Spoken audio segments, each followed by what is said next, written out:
Alors voilà, donc on continue. Donc, excusez-moi, ici j'avais oublié un plus. C'est pas un moins, c'est un plus.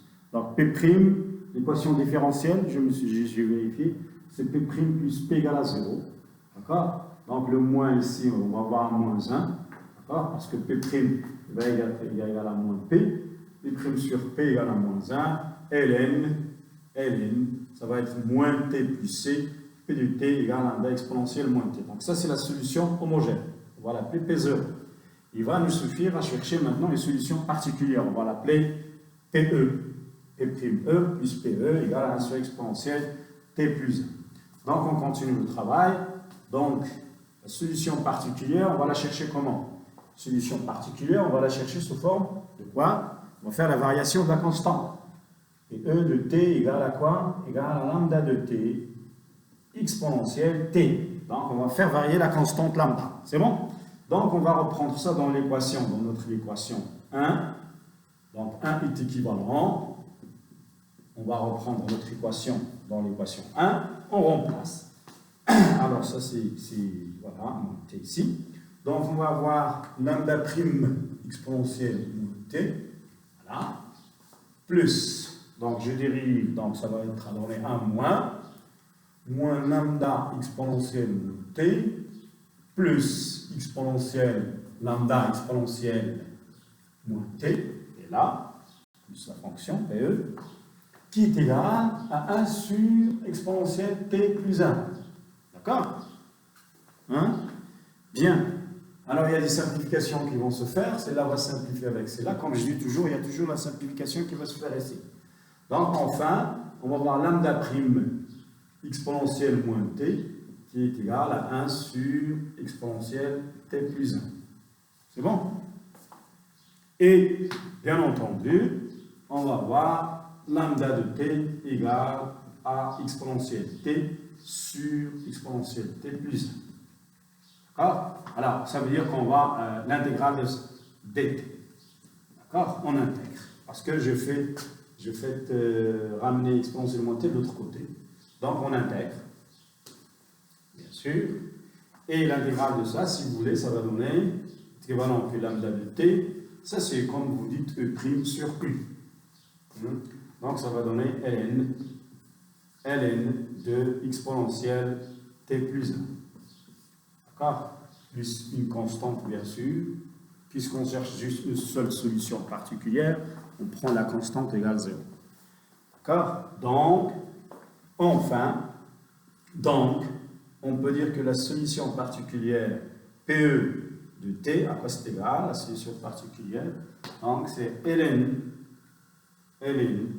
hein, de exponentielle T plus 1, alors on n'a pas besoin de valeur absolue, puisque l'exponentielle est toujours positif.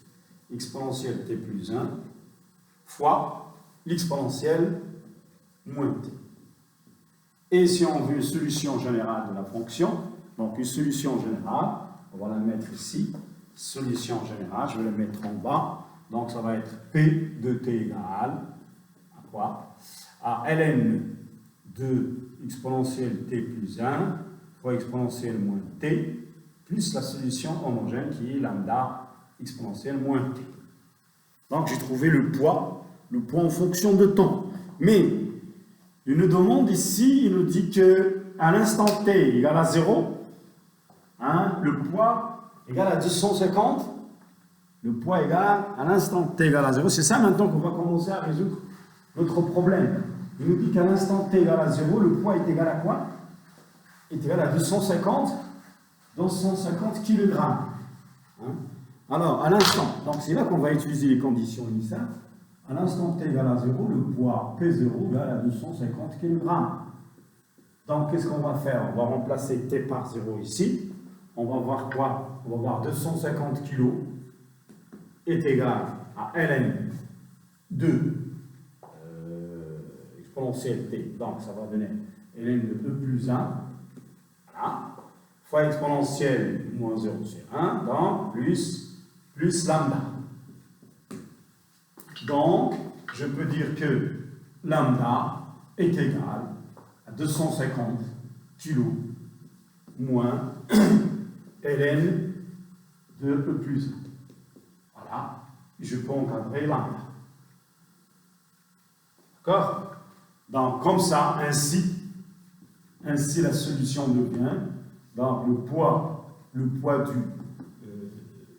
en fonction de temps, ça va être ln de exponentielle t plus 1 fois exponentielle moins t plus 250. Hein, donc je multiplie exponentielle moins t par ça. Donc ça va être, c'est ça. Donc ça va donner exponentielle moins t multiplié par 250 moins ln de e plus 1. Voilà. Donc ça c'est encore la solution finale. On trouve la constante lambda en fonction des conditions initiales. D'accord? En fonction des conditions initiales. Donc maintenant j'ai trouvé le poids en fonction des conditions initiales. Mais jusqu'à maintenant, je n'ai pas encore répondu à la question. Qu'est-ce que j'ai fait jusqu'à maintenant? Je n'ai fait que résoudre l'équation différentielle en prenant en compte les conditions initiales. En prenant en compte les conditions initiales. D'accord? En prenant en compte les conditions initiales. Donc, voilà. Alors, qu'est-ce qu'il dit? Il dit que, sachant que le poids de la bête, ou bien de l'animal, hein, qui est en train, son corps est en train de se destituer en fonction de temps, en fonction de jour. Donc, il nous donne à quel instant t le poids devient la moitié, arrive à sa moitié. D'accord? Donc ici, je veux calculer le poids T1. D'accord? Le poids T1 ici, T1, tel que ça c'est égal à P0 sur 2. Ça veut dire, si vous voulez, 250, si vous voulez, 125 kilos. Et je vais résoudre cette équation. D'accord? Et je vais résoudre cette équation, bien sûr, je vais résoudre l'équation suivante. Donc ici, pour résoudre l'équation, donc si vous voulez, résoudre une équation comme ça. Donc ça revient, c'est à vous maintenant, je vous laisse de résoudre l'équation. Ça, vous pouvez le calculer en calculatrice, 250 moins ln de E constant. Il va vous rester ln de E T1 plus E à exponentielle moins T1. Hein? Donc vous allez faire une résolution d'une équation. Donc vous allez avoir quelque chose comme ça. Vous allez avoir ln de exponentielle T1. OK. Plus 1, facteur, on appelle ça une constante alpha, si vous voulez, d'accord? Plus alpha, tout facteur de exponentielle moins T1 égale à 125. D'accord? La alpha est connue, hein? La constante alpha est connue, et ça revient à trouver le t. D'accord? Donc, c'est comme ça revient à résoudre l'équation de la forme x ln de x plus, voilà, quelque chose comme ça, plus alpha x égale à 125. Donc, ça revient à résoudre l'équation de cette forme. D'accord? Ça revient à résoudre l'équation de cette forme. Donc, vous allez faire un changement de variable, on peut trouver la solution. D'accord? C'est bien. Donc, voilà, c'est le genre de problème. Et bien sûr, quand est-ce que ça va arriver à 0? La deuxième question, qu'à quel instant ça peut arriver à 0? Vous devez mettre ici un 0. D'accord? Carrément, vous mettez ici un 0. D'accord? Donc ça va mettre ici un 0. Ça va vous faire un 0. Vous simplifiez directement ici par exponentielle moins T1. Vous allez avoir, c'est ln de exponentielle T1 plus 1, ici ça va être facile que la première, hein, est égale à moins alpha, d'accord? Est égale à moins alpha, est égale à moins 125, c'est ça? Je ne sais pas, je n'ai pas encore calculé alpha. Alpha c'est tout ça, c'est 250 moins ln, donc moins alpha.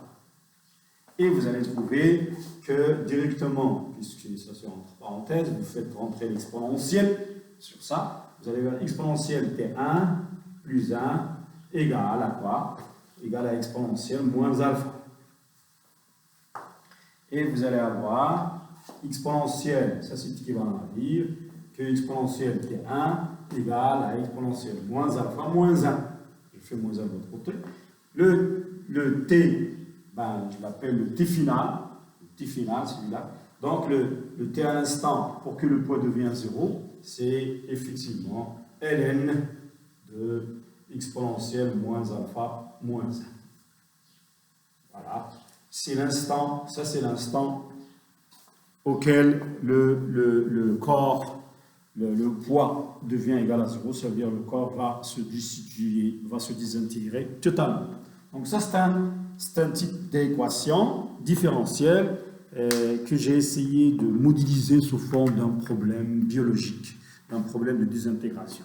Donc regardez un peu les équations différentielles, ça génère en général, ça régit en général tous les problèmes d'évolution, tous les problèmes de forme, désintégration de la matière, évolution de la population, ou le déplacement d'un avion, parce que c'est une évolution en fonction de temps, ou par exemple le mouvement des électrons à l'intérieur d'un atome, d'accord, les écoulements de l'eau, tout ce qui bouge, tout ce qui change d'état en fonction de temps, on peut le régir, ou bien on peut le gendrer sous forme d'équations différentielles, et on peut résoudre pour trouver, par exemple, ce genre de situation. À quel instant le poids devient égal à 0. Ça veut dire à quel instant on a la désintégration totale.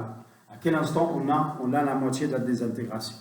D'accord? Donc maintenant, je vais couper la vidéo, je vais passer à une équation de deuxième degré. D'accord? Une équation de deuxième degré.